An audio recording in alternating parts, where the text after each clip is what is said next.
The Lord of the Rings is by far the most iconic fantasy universe of all time. From the masterfully written novels by J.R.R. Tolkien to Peter Jackson's legendary film trilogy, everyone knows Middle-earth. And if you're watching this, chances are you're a fan. So am I.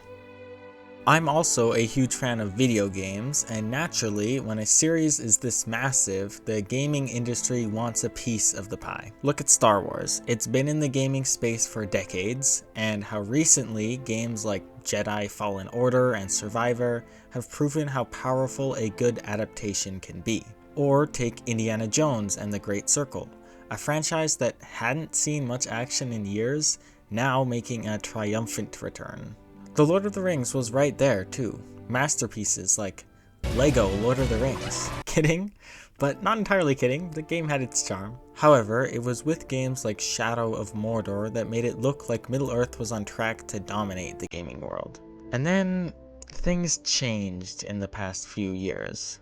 Gollum, Return to Moria. Games that, let's just say, didn't live up to the legacy. So, what happened? How did such a beloved and rich world completely fall off the AAA gaming radar? Today, I'm here to answer that, and we're gonna dive into the past, present, and future of Lord of the Rings video games. So stick around, and let's get right to it. This video will be mostly geared towards the modern era of Lord of the Rings games, because there's just a very long history of them, a lot longer than I initially thought. So we'll do a very brief dive into the history of them before we get into the important stuff, but feel free to skip this if you don't care for it, there is timestamps. It begins back in the 80s with some very early text-based adventure games, simply titled The Hobbit and its sequels Lord of the Rings Game 1 and Game 2. The original was very advanced for the time. It had really neat programming that allowed the player to type complex sentences, including adverbs, pronouns, punctuation, and get cool responses. Instead of typing "get lamp," it could be "ask Gandalf about the curious lamp and then take a sword and kill the troll with it." This led to some pretty great success. It was truly a good start for the world of Lord of the Rings video games. In the 90s, there was War in Middle-earth and J.R.R. Tolkien's Riders of Rohan, real-time strategy games that retold parts of the trilogy.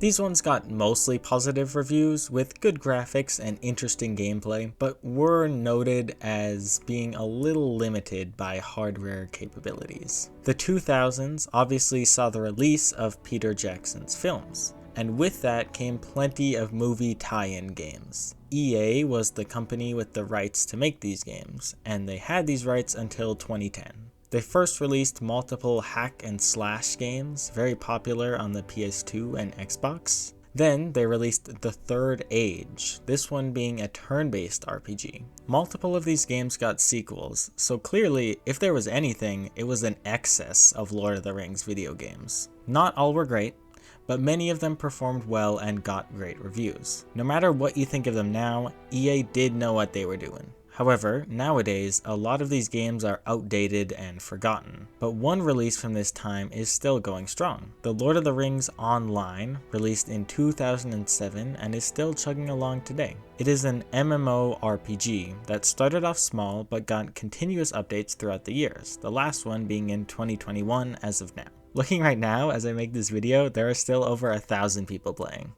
But now, we come to the 2010s and the most important modern era gaming Lord of the Rings game. Shadow of Mordor in 2014 and Shadow of War in 2017. I won't lie, all of the other games I've talked about thus far, I have not personally played. Some of them I'm not even sure if you can anymore, but my point is that these two I have. It is basically impossible to talk about these games and not mention the revolutionary Nemesis system. The orcs you fought weren't just nameless copy and pasted enemies. They were real characters with strengths, weaknesses, a personality, and most importantly, the ability to remember your interactions with them. If they kill you, they gain rank and then taunt you next time you meet. If you run away, they'll call you a coward. It is truly as cool of a system as everyone says it is, unlike anything any other game has done, or will do, but we'll talk about that later. This was 100% the main appeal of the game, But besides that, it was still a really fun time. Super fluid fighting mechanics made it fun to fight large hordes of orcs.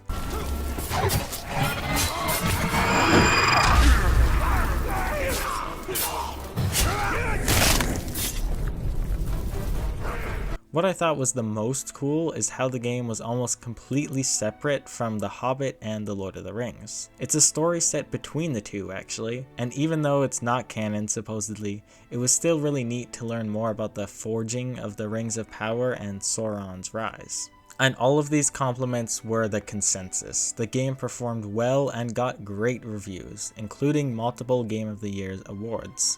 3 years later, Shadow of War, its sequel, would be released. This was an ambitious game, and it did retain and even build on what Mordor did great. But it did have a little more mixed reception. The Nemesis system was awesome once again, and even expanded on a little bit more with more possible interactions from the orcs you fought or recruited. There was also a larger world, more RPG systems, massive fortress sieges that were pretty neat, just a lot more content. I personally wasn't like a huge fan of everything. I did enjoy the more straightforward feel of the original, but I know that's just me. Lots of people love all the new stuff. The controversy came with, get this, microtransactions when the game launched. There was loot boxes, basically pay-to-win items, and that frustrated a lot of people, justifiably so. To Monolith Productions' credit, the company that developed the game, they did actually remove them, but the damage was already done. I do feel like there was a bit of lost trust in these games with this incident, and that is the beginning of the decline.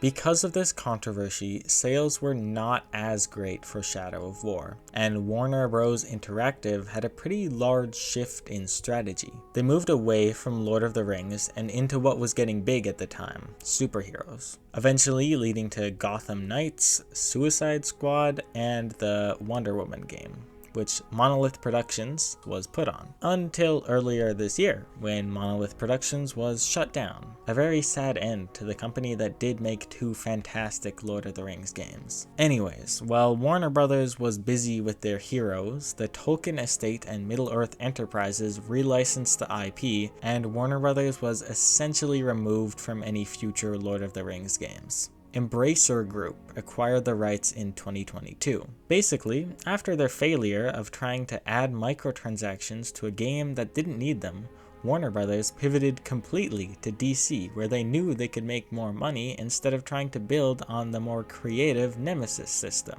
And the AAA Lord of the Rings world was over. Side note, this was viral a little while ago, but Warner Bros. Actually patented the Nemesis system. Genuinely such an annoying move. Like, they have this fantastic game system, yet they patent it, and then don't even do anything with it. Honestly, it's kind of crazy that you're even allowed to do that as a company.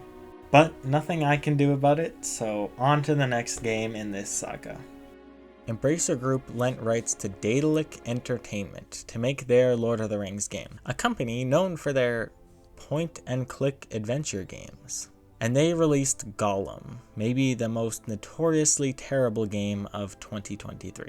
Oof, it was hard to find anything positive about this one. Bad gameplay, graphics, and bugs were the biggest problem, but these were often laughably bad. Needless to say, Gollum performed terrible, and Daedalic Entertainment cancelled any plans for a sequel. So why did this happen? Well, poor working conditions for the developers of Gollum is definitely a major reason, and obviously that's really awful to hear. But why was a studio like this even getting the rights to make this game? This is probably just Embracer wanting to make more money. They thought that by giving out licenses to multiple smaller studios, they get more games and more money. But unfortunately, that actually doesn't work if the games are terrible. And that also follows along for the next game, Return to Moria, developed by Free Range Games. This one definitely wasn't as virally bad as Gollum, but most of the reviews were really mixed. And that led to another underperformance.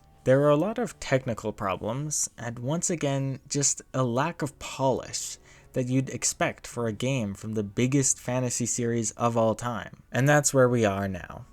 It just doesn't make sense. It doesn't feel fair that large series like Star Wars, Marvel, Indiana Jones are getting all these huge successful games, and Lord of the Rings is just falling behind with no light at the end of the tunnel.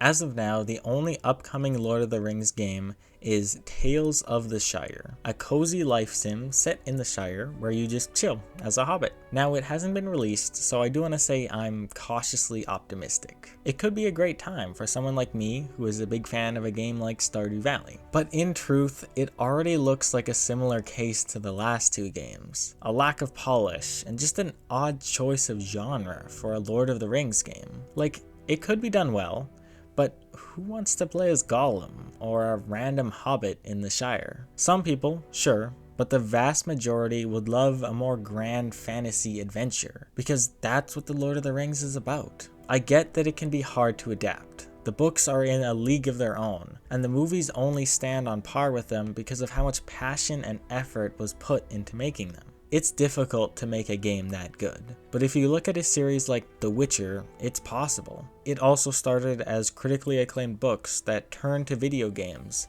eventually creating probably the most notable fantasy RPG since Skyrim, The Witcher 3. A Lord of the Rings game that's on the same level as The Witcher 3 would be a dream come true, but the reality is that won't happen without passionate AAA developers. And there we have it.